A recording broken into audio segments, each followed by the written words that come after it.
So for this scene here, in 1.1, I introduced a feature where you could actually convert grease pencil objects into animated image planes, so like a PNG.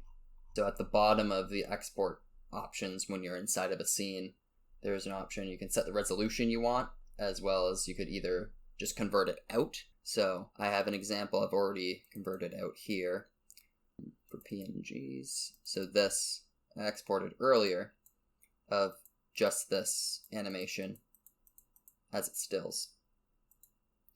Now, what you can also do is you can convert the actual image plane in here. So this will take a little bit, and there we go.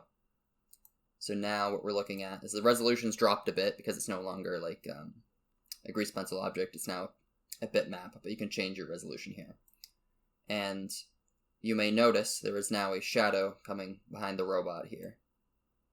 So if you had a scene set up where shadows were really important, at the end you could set it up like this. And on top of that, another advantage is since this is now a PNG sequence, if you were, say, animating, like you knew you were doing like a traditional animation or something, you can open up the files that these are from and replace them. So if you did a clean animation on top of these roughs, import them into Blender later, like replace this export with the final image. When you come back into Blender, you'll have the final image here. So I see that also being useful if you wanted to like have actual more like painted backgrounds in a scene. If you're doing like more 2D, you could draw out the background you want in grease pencil, export it out, then do a painting of it, and then bring the painting back in and have it right there in Blender. And it will match up to where the grease pencil object was because you've converted the grease pencil object into this image plane. So for example, there's this lizard guy here, right? If I export it, then it just exports the frames. But if I convert it, then it replaces it. Okay, so another new thing I introduced is these channels, when you're in the editorial, now have names to them, which correspond to the information that's here. And the reason for that was there's been some issues working with audio within the add-on, and I guess Blender in general, but there was some stuff that was a little confusing. For example, here, there was some audio in this scene. So you can hear that audio, but when you're in the editorial, you can't. This is due to a weird glitch with Blender, which I'll actually show off right now.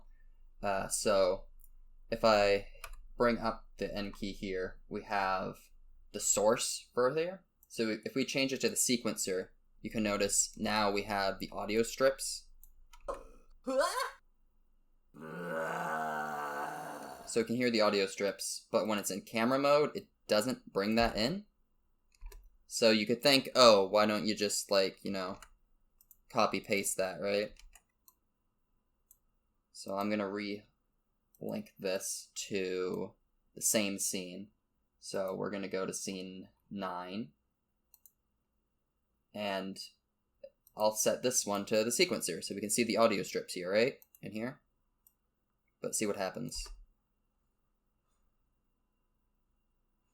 So, yeah, it's weird. So if you have just audio, you can have as much as you want, but if there's a single instance of the strip that's set to, like, camera mode, so you're seeing what's actually in the scene, not the sequencer's audio, it just completely overrides all the audio from any instances of the strip. So, yeah, anyway, that's, so right now that's why you can't hear audio preview. But the good thing with the add-on too is there's an option for single scene playback, which is on right now, but if you turn it off, when you reach the end of the scene, you go right into the next scene. So you can hear the audio, and then it brings us into the next scene. We're on it. And then you can hear the audio from each scene as it comes through. Hurry!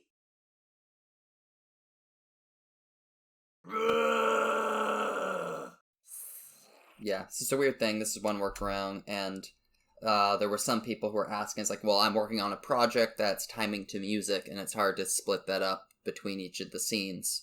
So I added in a section here called the audio safe zone, which is intended for adding in audio strips. So if I go put a sound strip in, go to my audio clips. I have a short one here.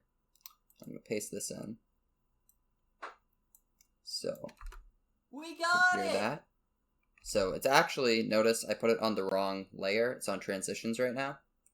But if I go back, I have it added in now. So if it finds an audio strip on the wrong layer, it will force it onto the audio safe zone.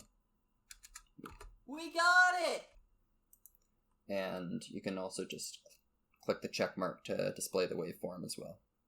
We got it! Let's go into this scene here.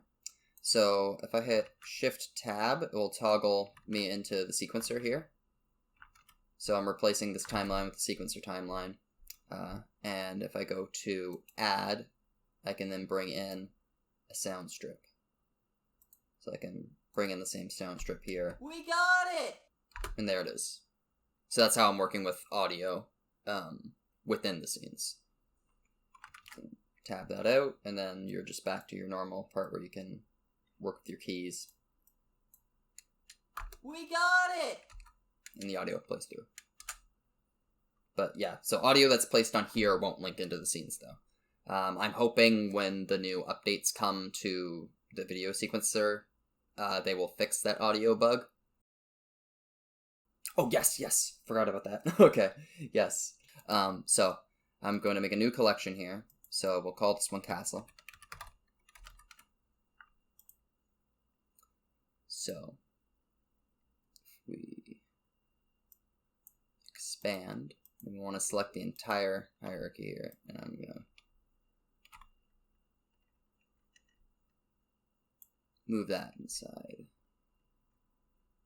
So now that should all be in there. Okay, so we got our castle.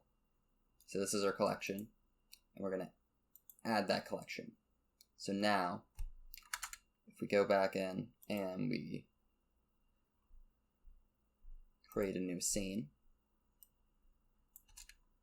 the castle's collection is now linked into the new scene. So as opposed to linking individual objects, you can link a collection itself. Yeah, so you could go file append, yes. You want to append, not link. So go to my desktop, go to the demo. I'll bring in something from the New Frontiers. So here was an older version. And if I go to objects, I got this temple object. So if I append that in, you can see that's brought this in from another project. So the difference between linking and appending is when you append, this file actually, like this 3D element is saved within this project. But if you link it, I'll bring in 5 for the link example. You can see there's like this little chain next to it. So that's taking the data from another project. So there's not much you can do with it. But if it's been appended, you're importing that data. The downside is it makes file sizes larger. So that means when I brought in the castle for the first time, like that the information of this castle is now part of the file size. But just because of the way Blender works when you're like say creating multiple scenes, it has problems of like renaming or making separate instances of that because it doesn't allow you to edit the information of that other Blender file. So as a result, it just stops you from being able to work with it. So by appending, you have more flexibility and usability of the assets. Yeah, so I find it's best to just append in your collection or your objects you want to use, as opposed to linking them. Since they're linking between scenes, you're only using the single instance of the castle here, so you're not having like 10 to 20 copies of this castle, you just have the one castle. So the file size isn't getting larger every time you reference it within the same file. Make unique? Yeah, so it's right here. I won't do it with the castle walls, because the castle walls, that's a lot of geometry. But let's take, this has a little, let's do the doors. So for example, these doors, to save on space, I have them as a single object. But we can see here They're called castle archways, and there's 22 instances of this castle archway in this file. When something you have selected is in multiple scenes, its name will show up here at the bottom of the Objects Tools menu. So there'll be a chain. So when I click this chain, it will automatically break its connections with the other scenes. So now if I click it again, we now have castle archways like 0.004.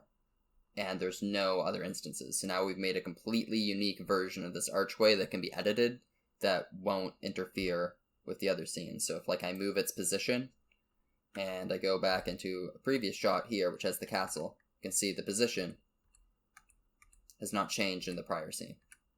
And that's able to be done because it's been unlinked. And you'll know it's unlinked because you'll have the broken chain showing up next to the name, versus if you select one that is linked, the chain will appear there and also tell you how many copies of it exist. It's also useful for like lights as well. Like in this sequence, where's that lizard pit?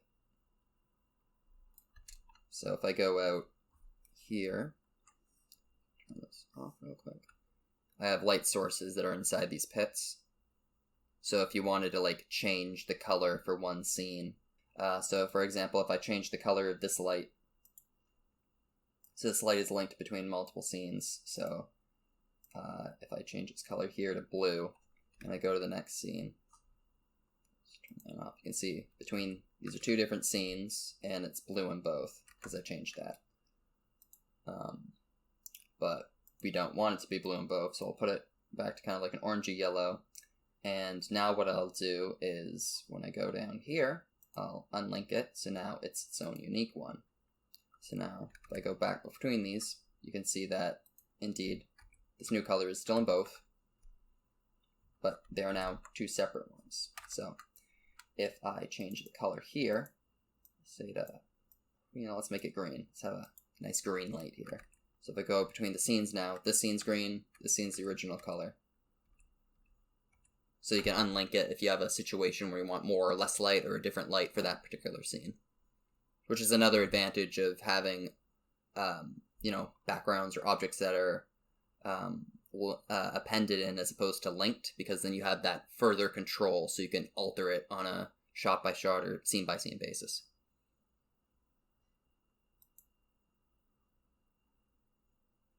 Okay, so we have, let's go to the line modifier. So I can actually turn off the line here. So what I did was I made a pattern and I just kind of toned it, so there's different materials on it. I made this in another file, so it's kind of messy here. It's a more geometry than you really should need, but it has a mix of different shaders, different types of gray on it, and then I used the line to make it more apparent. So I also decimated this afterwards, because the original one I made was way too large, so I decimated the amount of geometry, which actually made it look better, because before it was like too smooth and even, and decimating it made the bricks look a lot more organic. I wouldn't recommend having this much geometry. I have a feeling this castle itself is responsible for a lot of the file size. Like, the archway and the door is a much more reasonable amount of geometry. Same with like the windows. Like, this is kind of the medium to low poly is what I would aim for more like, smaller file sizes. Once you get into higher geometry stuff, it can lag a bit, especially with the rendering. So it's important to always keep to medium to low poly with your 3D assets. And you can also change the rendering samples too to help with rendering time.